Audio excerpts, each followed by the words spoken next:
Hello and welcome to Eyewitness Report. I'm Yomi Otaigbe. Today we bring you the cheering news of the revitalization of Hope Primary School on Lagos Island in Lagos State. It will be recalled that about 2 years ago we featured the dilapidated state of the school. It's a new song on the lips of both the school management, parents and pupils.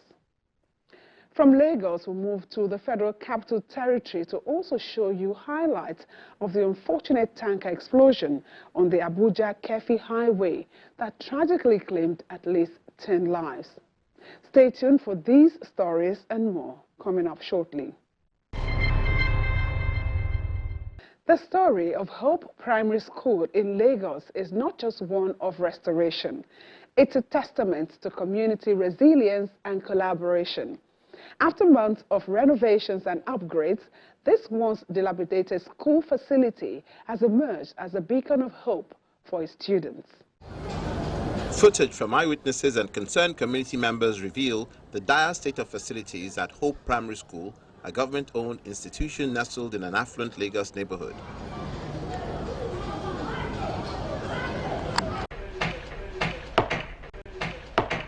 With crumbling buildings, broken furniture, and a library plagued by infestations, this school served over 200 children grappling with significant challenges.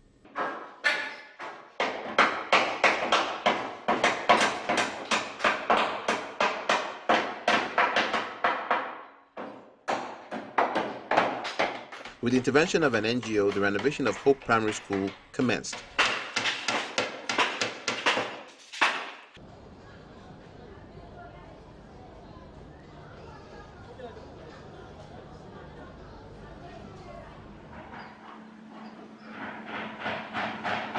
Several months later, Hope Primary School gets a new look. The transformation process is really great here because honestly the school was not in a good shape before.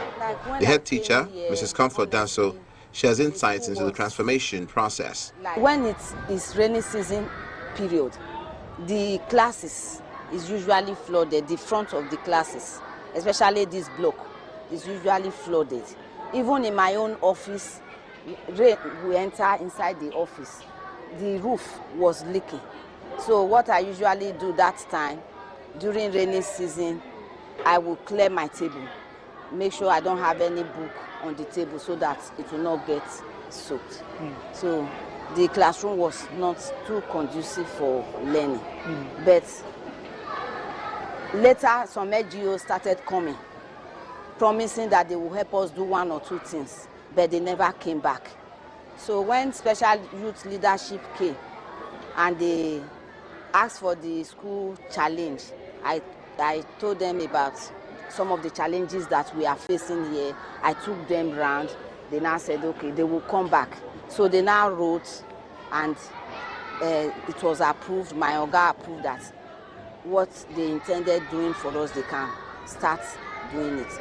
Most of the renovations done here was during the holidays. So the children were not around. So it was free for them to do, no disturbance, nothing. But the one they did this year, during this school period, what they did was that they will not walk in the classes during the class session. They walk after closing time. So when the children have gone home, they do the work, the renovation in the class. So it did not affect teaching and learning in the class. The once neglected library is now equipped with books and resources, providing students with the tools they need to learn and grow.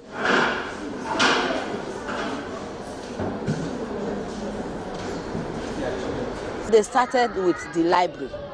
They started renovating the library. That time, that library, we cannot even go near that building. We cannot go near that building because the roof was falling off. We cannot go near there. So they started with the library, they helped us, renovated the library, painted everywhere there. Then they asked me if I have another challenge. I said, yes, this block of classroom. They also came back, they helped us remove the broken louvers, use plywood to do like louvers and fix them, painted the walls. They renovated all the classroom, light up everywhere. They also help us to renovate the children's toilets. Then they came back, they help us to renovate another 2 blocks of classrooms. They renovated it, they gave us solar. Now we have lights 24/7. That renovation has really brought a lot of transformation to the school. Rest means taking a break to relax the body. And the mind. Without doing any hard work. Classrooms have been freshly painted, infrastructure repaired, and new furnishings introduced, creating an inviting atmosphere for education. My ears are listening. Mouths are closed. The mouths are closed. Ears are listening. Correct. We talk about viruses, am I right? Yes, ma'am. Correct. Education cannot work without proper facilities on ground, and they have done a lot in terms of improvements of the school facilities. This has been wonderful, and it really helped the interactive and engaging lesson within the school. And from the part of the pupils, it really gives them conducive and motivated environment, which will surely improve their learning and teaching in general. I have some pupils in my class when the class wasn't improved like this. They don't normally come to school. After the renovation, I think with the motivation gotten from the improvement of the school environment, they are motivated to come to school regularly, and this has been part of the benefit we have from the perfect conducive environment. This will surely improve their level of exposure. It will improve their academic performance, and it will make them to be a global student wherever they find themselves, because of they have the standard school settings here.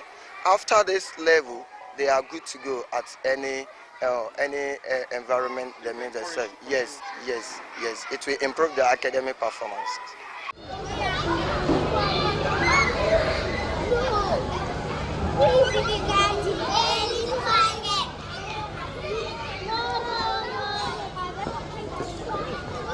Honestly, it has really impacted their learning because, one, the classrooms are conducive now.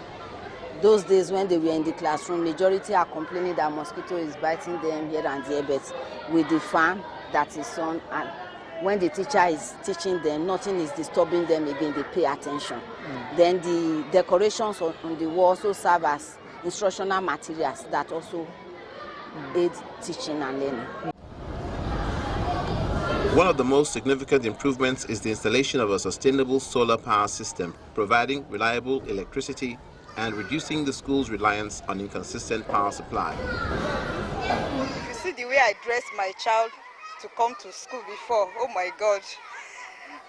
I put on long sleeve, what's name? Socks. It's not even socks. Because of a lot of mosquitoes, everything, no lights. Oh, I thank God. Thank you so much. Thank you so much. I see a lot of changes. I see a lot of things. Thank you. Thank you. God bless you.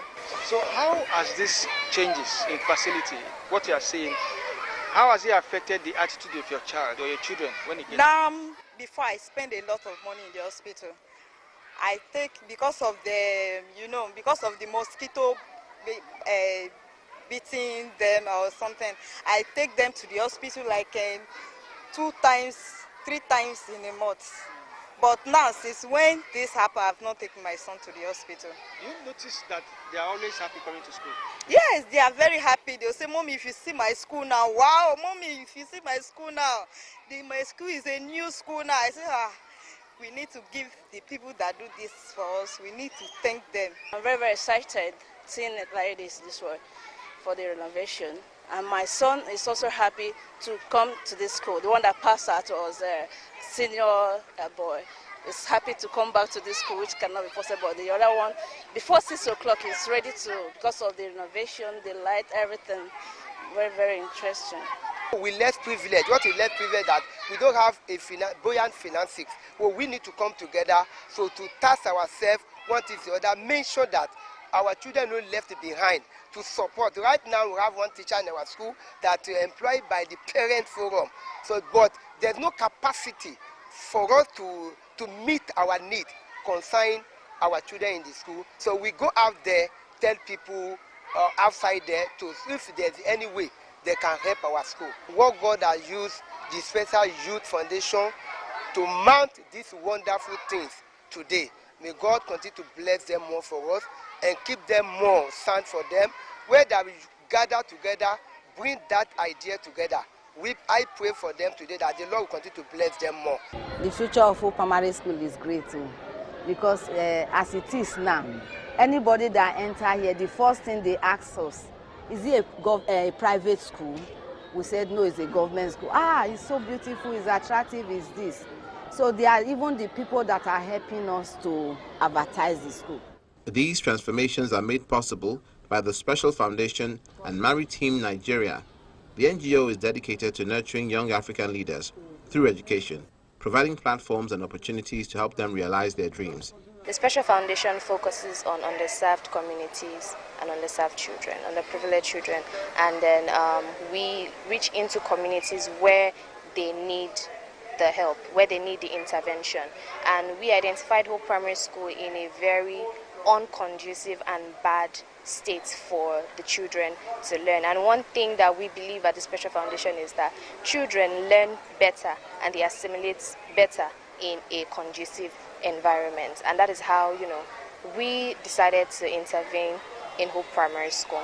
The project was in phases. We had 3 different phases. So when we did this, we provided chairs and tables for this class, the board, the fan, we got new fans for the classes, we fixed all the windows. So we changed the windows from glass to wood, for security for the children, because some of them were broken, and kids, they can run into it and get injured.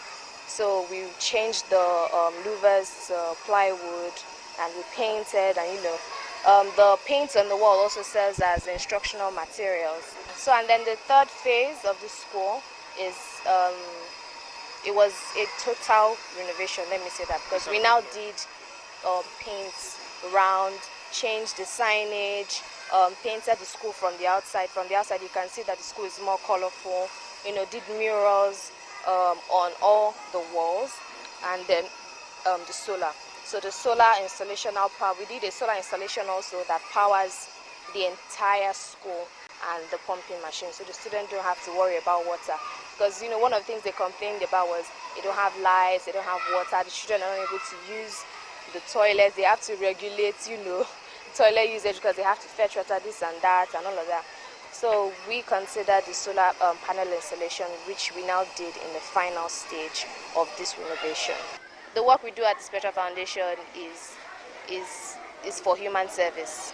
Again, we say it's a non-profit organization. We do it clearly because we have an understanding that everyone has a part to play, and we know that there's a very large gap in the educational sector in Nigeria, and the government alone cannot do that. The project at Hope in itself is like a microcosm of what we want to do for the entire nation and Africa at large. The foundation is always about quality education, providing access to quality education for kids from underprivileged backgrounds. And what we see here in Hope Primary School is that when we come together with partners who are passionate about leadership change, wanting to build the grassroots, the education is very important for that. Amazing things happen, right? So projects like this are what we want to replicate all over the country, not just in Lagos State. We've done a project in Makoko with Roy Deck Academy, solar transformation. Now they have light 24 hours, and that's just a small community. The same here. And the point is, we want to see these changes make ripple effect around the world, right? We also want to see them make ripple effect around the country. And by taking on projects like this, we want to encourage other partners, not just our partners, but other partners to come hand in hand so that we can make education great again. I want to use that phrase because it's still very familiar. We want education to be great again because when we focus on quality education for our kids, then the leadership of Africa can become better. So this is just the beginning. This is just us starting. We've not even broken ground yet. So we have more projects that we want to embark on. We want to also empower a lot of communities, not just in Nigeria alone, but across Africa. That's our plan because we want the leadership of Africa to be great, and we think that's only possible through providing access to quality education, providing access to mentorship, guidance, lifelong developments that will help these kids, that can help them see what their future can be like. We are seeing these changes, we are seeing people react to them, and that shows us that what we are doing is good, meaning that we could do better. It encourages us to want to do better as well because we see the real impact. We don't have to wait 20 years to see any changes. We can see the smile on the faces of the kids. We've been here a couple of times, and every time we're here, the kids are more happy and excited to learn. Even when they are playing, it feels more fulfilling, and all of that is impactful to what we want to achieve. This project transcends mere physical renovations. It explores the personal stories of teachers, students, and parents who've experienced the profound impact of these changes. With new resources and a revitalized environment, children are now igniting their potential and aspirations. In a tragic turn of events, a tanker explosion in Karu, a community on the outskirts of Abuja, has claimed lives and left many injured. This incident raises urgent concerns about the need for enhanced safety measures on Nigerian roads.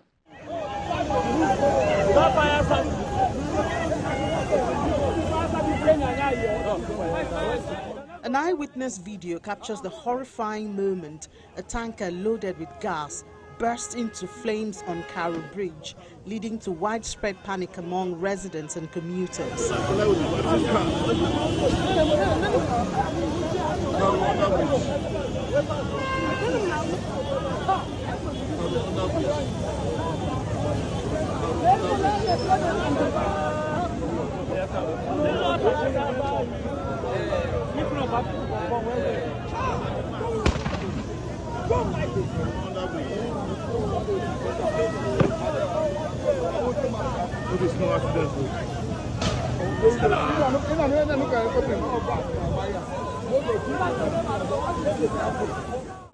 The incident occurred as dusk settled when residents were returning home from work and other endeavors.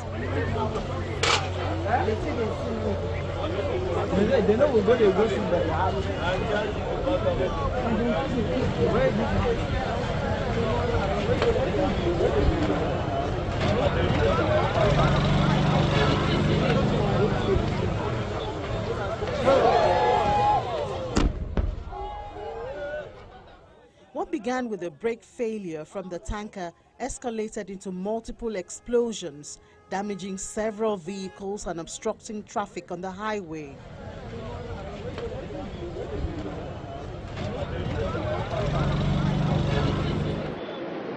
By daybreak, the extent of the damage became all too clear.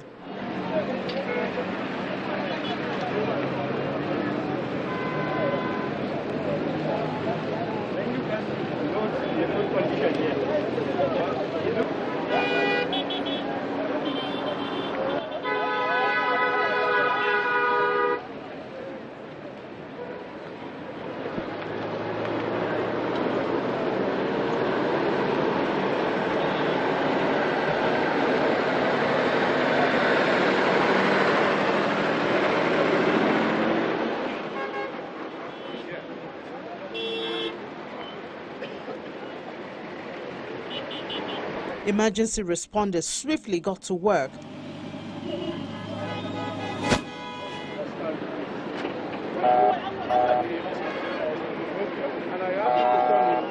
An eyewitness provides an account of the circumstances that led to the explosion. Having left from office, going home, or reaching this Karu bridge, normally there's always a little bit hold up here. So we're like going slowly. I overheard people shouting, the vehicle fell break. So when I look into my mirror to ascertain what is really happening, I saw the truck direct behind me. That was the only thing I discovered. The next thing was the truck crushed me. We were 7 in my vehicle. So I tried the best I could. I know it's God that saved me. I was able to come out of my vehicle, and other people were trapped in the vehicle. So I was like trying to bring some to assist, because there were no people. Everybody was running because of the explosion. I was trying to assist, but I couldn't because of the level of the fire that was coming out, and that was how I crossed down to that site. I think inside that vehicle, I'm the only person that came out. I sat down there, showing how everybody was burning here. The vehicle burned to ashes here. When I went down to that site, I discovered there was a Jeep and other vehicles, events. And I guess I saw, is it 1 or 2 roba there about here. They also, they were involved. So because of the explosion, everybody ran away. Because of the explosion, we ran away. So it's possible that the numbers of the casualty, I could not ascertain the number of cars that were involved. Investigation is ongoing for us to ascertain the real cause of the problem. But part of it, there is brake failure by the truck here. That is what is ascertained for the meantime. And investigation is still ongoing. Professionally in Federal Safety Corps, we don't preempt investigation. The only thing that we know, there is loss of brake by this truck. And it involves 16 vehicles, and 6 people were recorded dead. Several people sustained injuries, and they are at various hospitals. And you know, we do hospital follow-up to ascertain whether they are still alive or they are not. So investigation is ongoing, and the Federal Safety Corps, when the investigation is concluded, it will give press release to the general public. On 19th of March 2025, by 16:44 hours, we received a distress call that there was a multiple accidents under the Karu bridge between Kogo and Nyonyon bridge. Immediately we mobilized ourselves to the scene of the accident. That was FCT Fire Service. With the combined effort of FCT Fire Service and the Federal Fire Service, within 20 minutes we put the fire under control. When we reached the scene of the accident, we saw that a trailer loaded with cement from the preliminary investigation lost control and crashed to other vehicles in the front, which resulted into fire outbreak. This fire outbreak was increased, was aggravated by the CNG cylinders. These cylinders exploded and the fire spread to other vehicles around. But we were able to put the fire under control within 20 minutes. From the investigations, we have counted more than 12 vehicles that were involved in this accident. As at yesterday, we carried 12 corpses out of this place. From the investigation, we received that more people have been ascertained dead by the medical personnel. They have been declared dead. So the number of lives lost are about 8. Presently, we have lost 8 lives to this ugly incident. The situation caught the attention of government officials from the Federal Capital Territory and neighboring Nasarawa State. My sympathy goes to the family of those that lost our loved ones. I think is judicial notice. You can see that a trailer is here, and we are not here to see the cause of explosion. But from observation, we could see a trailer. We also discovered that there were other small cars under the trailers that have just been removed by the security agencies. We are working hard to see that these trailers movement could be limited to at least night time. So I do believe that by the time I explain to His Excellency, the Deputy Governor, who is now presently standing in for the Governor, I believe he will get in touch with the authority in Abuja, that is the Honorable Minister, and we see how we can take some measures on how to at least limit the movement of these big trucks in the afternoon. In the aftermath of this tragic incident, residents of Karu community and regular commuters are left grappling with both emotional and physical scars.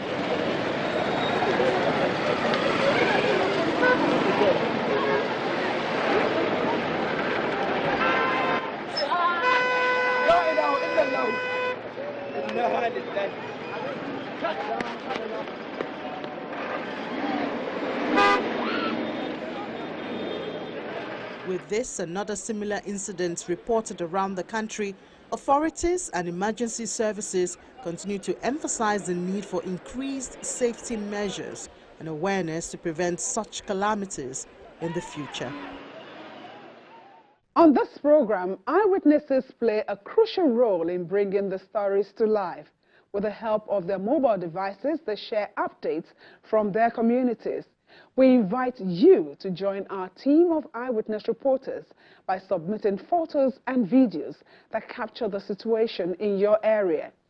Simply upload your submissions along with a brief description to the Eyewitness platform on the Channels TV app, available on Google Play and other app stores. Be sure to follow the upload instructions so we can stay connected with what you've shared. That's all for this week's program. Thank you for watching. I'm Yomi Otaiwo.